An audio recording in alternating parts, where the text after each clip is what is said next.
rencontre Maréchal Dumont. Bonjour Isabelle. Bonjour Mario. Alors, tu veux réagir à une chronique d'opinion qui était dans le Journal de Montréal ce matin de Maria Mourani qui, je veux dire, le titre, ça dit tout. Là, on veut vous obliger à donner vos organes, évidemment, à référer au projet de loi qui est à l'heure actuelle à l'étude devant l'Assemblée nationale. Voilà, tout à fait. Je me suis levée ce matin en voulant te parler de désinformation, Mario, et entre autres d'un sondage léger qui nous disait hier que les plus jeunes générations ne s'abreuvent plus aux médias traditionnels et donc que chacun finalement se fait son espèce de vérité en allant sur TikTok. Mais quand j'ai vu l'article de Maria Mourani, pour qui d'ailleurs j'ai beaucoup de respect, c'est quelqu'un que je connais bien, on s'est d'ailleurs échangé des messages aujourd'hui sur cette question, sur son article, mais comme tu le dis très bien, le titre de l'article m'a vraiment, vraiment, vraiment choqué. Il m'a vraiment choqué et je vais t'expliquer pourquoi. Vendredi dernier, je publiais au même endroit dans le journal, co-signé par mon conjoint Thierry, qui est greffé du foie. J'ai eu l'occasion de vous raconter l'histoire la semaine d'avant. Jours, ouais. Oui. Et c'est sûr que, comme famille de receveurs, on est directement touché par tout ce qui touche le don d'organes et des tissus. Et moi, depuis 10 ans, depuis que Thierry a été greffé, on a accepté de faire la promotion de ce qui nous paraît être un geste altruiste, mais si nécessaire pour le bien de l'humanité, puis des gens qui restent par rapport à ceux qui ne sont plus là.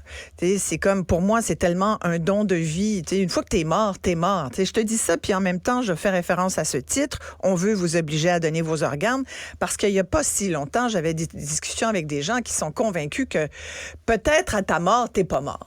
Il y a des gens qui pensent. Il y a des gens qui pensent que d'un coup que tu sois pas mort. Tu sais, on est tellement dans le déni par rapport à notre propre mort. Il y a la lutte là, où The Undertaker se rassoit dans sa tombe. Là. mais à part lui, en général, c'est plus rare. Exactement. Mais tu sais, tu vas trouver sur les réseaux sociaux plein de gens, des complotistes qui disent qu'il y a sans doute des gens qui vont s'arranger pour nous faire mourir. Tu sais, des histoires sans queue ni tête, c'est décourageant. C'est excessivement décourageant. Alors, je trouve que on n'a pas besoin de rajouter de l'huile sur le feu avec ce genre de phrases. Mais l'enjeu de la loi 194... Ou par ailleurs, je pense que Maria Mourani, malgré le titre, et moi, on dit pas mal la même affaire. C'est-à-dire, je t'ai expliqué que moi, je n'étais pas pour le don présumé, que j'étais pour le don éclairé. Je pense que c'est sincèrement, tu sais, il y a bien des discussions à avoir dans la société sur beaucoup de sujets. Personnellement, je trouve qu'on aurait d'autres choses à faire que d'aller débattre en commission parlementaire sur ce sujet-là, surtout en travestissant à l'avantage de ceux qui présentent ce projet de loi, ou en tout cas à l'avantage du dossier qu'ils veulent mettre de l'avant, en utilisant les chiffres puis en leur faisant dire des choses qui ne seraient peut-être pas tout à fait justes. On parle entre autres de l'exemple de la Nouvelle-Écosse. Il n'y a pas plus tard qu'il y a 30 minutes, j'ai vérifié encore. Est-ce que l'exemple de la Nouvelle-Écosse qui a adopté le don présumé en 2022... Donc le don présumé, pour être clair, c'est que plutôt que de signer comme quoi tu veux donner tes organes, faudrait que tu signes pour... Donc, il serait présumé que tout le monde les donne. Tout le monde donne ses organes. Et si tu veux pas les donner, tu signes ta carte. Voilà, tu signes ta carte puis tu le dis aux proches. Fait que c'est l'inverse en ce moment. Et dans les deux cas, les deux sont possibles. Tu peux choisir de donner ou pas donner. Oui. Mais c'est juste que pour quelqu'un qui s'est pas occupé de ses affaires, qui a pas signé, qui a pas coché, qui a pas parlé à son entourage, la présomption est inversée. Voilà, c'est ce que le projet de loi veut mettre de l'avant. Parce que ce qui sous-tend ça, c'est parce qu'on n'a pas assez de donneurs potentiels. Et c'est vrai qu'il n'y a pas assez de donneurs, mais en fait, il y a pas assez de donneurs parce qu'il y a encore des gens qui refusent. Mais même dans les pays, et je te le disais, où le don est présumé, on va quand même, quand je dis on, ce sont les équipes médicales, on va quand même s'assurer d'avoir le consentement des familles. Donc, et si les familles sur le bord du lit disent non, à donner vos organes. Je connais aucun pays qui va vous obliger à donner vos organes. aucun pays ne va officialiser une loi qui va dire tu donnes tes organes même si tu veux. Il y a personne qui va vous arracher vos organes. Je le dis, puis je le dirai jamais assez parce qu'il y a des gens qui pensent ça, Mario. Il y a des gens qui pensent que les anges existent. Alors imagine, il y a des gens qui vont voir ce titre, on veut vous obliger à donner vos organes, qui vont dire eh boy, ils viendront pas me chercher certains. Tu comprends? Moi, je trouve que ça met de l'huile sur le feu, puis ça détourne beaucoup l'angle qui est de dire il faut maintenir un consentement présumé au Québec parce que le consentement éclairé, parce que le consentement présumé, là, quand on dit tu vas donner tes organes à ta mort à moins de dire le contraire, ça n'a très peu d'effet, peu ou pas d'effet dans les pays qui l'ont mis de l'avant. La preuve. C'est-à-dire que les familles finissent... Juste pour finir sur la Nouvelle-Écosse, je voyais, sinon... La Nouvelle-Écosse, en 2018, avait 21 donneurs sur 1 million. OK? C'est une petite place, la Nouvelle-Écosse. Bon. En 2022, ils ont mis le consentement présumé. Ils ont eu 25 donneurs. 4 de plus. On s'entend, c'est marginal.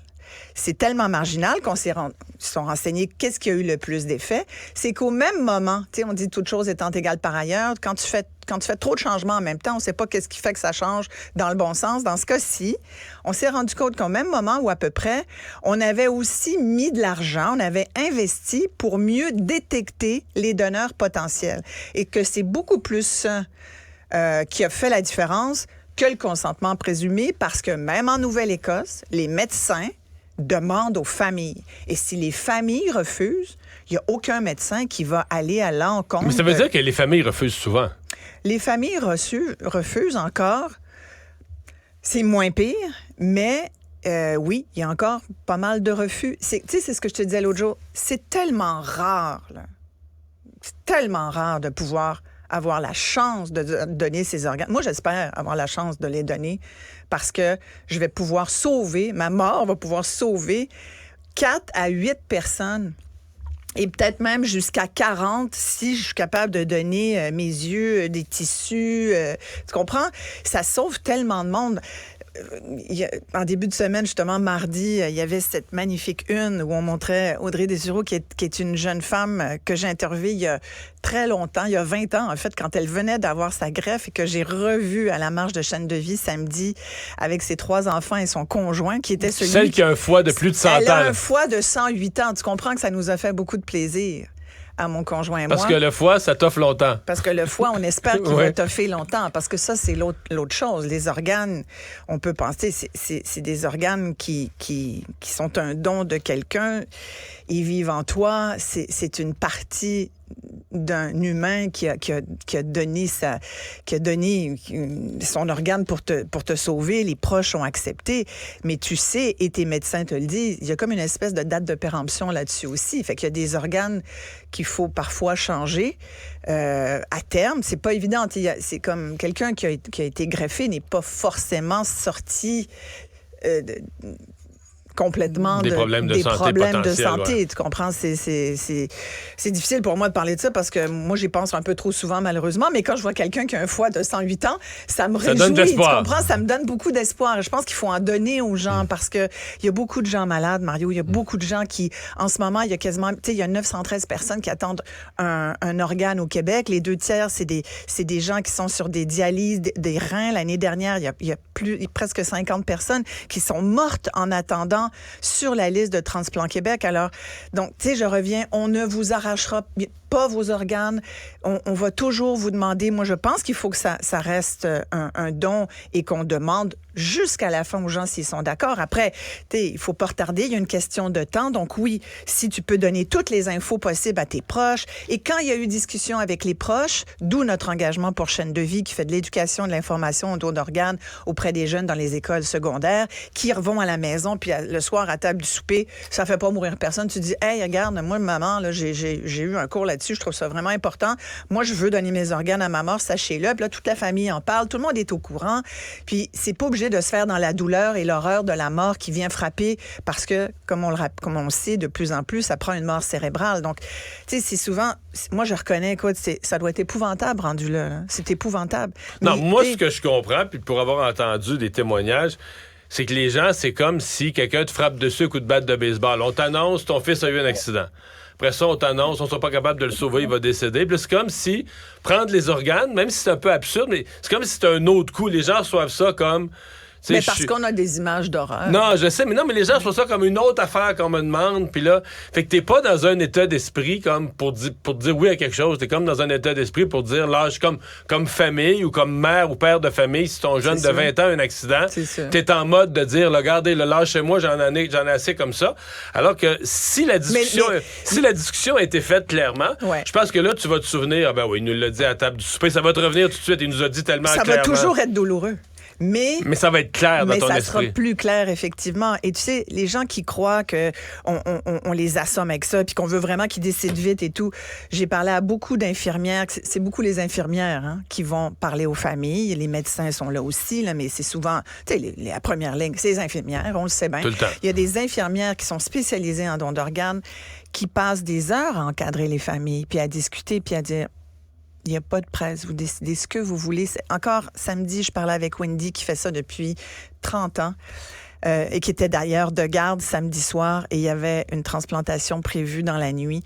Puis elle me disait à quel point elle était toujours aussi passionnée de sauver des vies. Puis ce contact qu'elle avait avec les familles de donneurs, elle me racontait, écoute, j'ai même pas les mots aussi, les mots grands qu'elle a utilisés pour dire à quel point, puis tu le voyais dans ses yeux, à quel point elle était convaincue de sauver des vies humaines.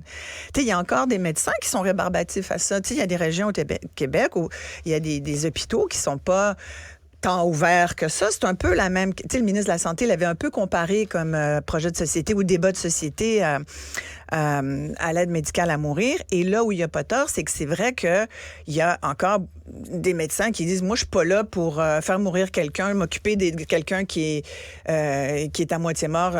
Il faut que je sauve des vies, là, quelqu'un qui vient, puis que... Alors, donc, transplanter, prendre des organes dans un corps qui n'est plus en vie, c'est comme s'occuper d'un mort pour le médecin, qui sait très bien que la personne, il n'y a plus rien à faire pour elle. Mais on oublie que il y en a d'autres qui peuvent bénéficier de ça. Mais tu sais, c'est une culture, le don d'organes. C'est une culture à changer dans la tête des gens. Alors, s'il vous plaît, ne pas titrer. On veut vous obliger à donner vos organes parce que j'ai l'impression que ça nous fait reculer de 2-3 ans, comme tu vois. titre, ça fait peur. Là. Plus que ça fait très peur. Ouais. Puis même si tu lis l'article de Maria Mourani... Son propos est plus modéré que son titre. Oui, et elle a vraiment raison quand elle dit qu'il y a beaucoup d'autres choses à faire, et c'est ce qu'on veut dire, nous aussi. Et d'ailleurs, je te dis, je t'avais d'y aller, moi, en commission parlementaire. Ben, tellement, je vais aller leur dire. Ton propos est éclairant, tu devrais. Et parce qu'on l'a vécu, et tu vois, et je trouve, par exemple, tu vois, Transplant Québec, si je vais dire quelque chose que j'ai jamais dit, mais que je pense depuis longtemps, mais les campagnes, parce que Maria Mourani parle des campagnes de publicité. Je lisais qu'aujourd'hui, d'ailleurs, dans les projets du gouvernement, avec le projet de loi, il y a toute une campagne. Puis quand je regarde les campagnes de Transplant Québec, j'ai honte. Je t'avoue.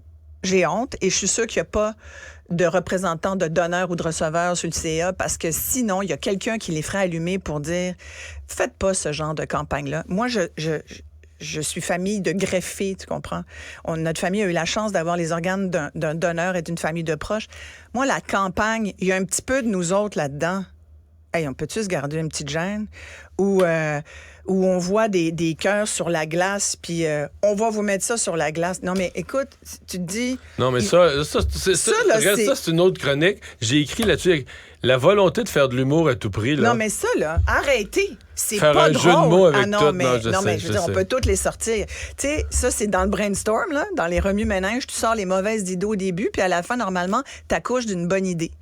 Faut pas que t'arrêtes au bout de 5 minutes quand tu penses que t'es comique. Merci, Isabelle. C'est un grand sujet délicat et très sérieux. Merci, à demain. J'ai pas eu le temps de te parler déjà, mais demain. Demain. Écoute, demain. Faut s'en garder. Faut s'en garder. Merci, Marie.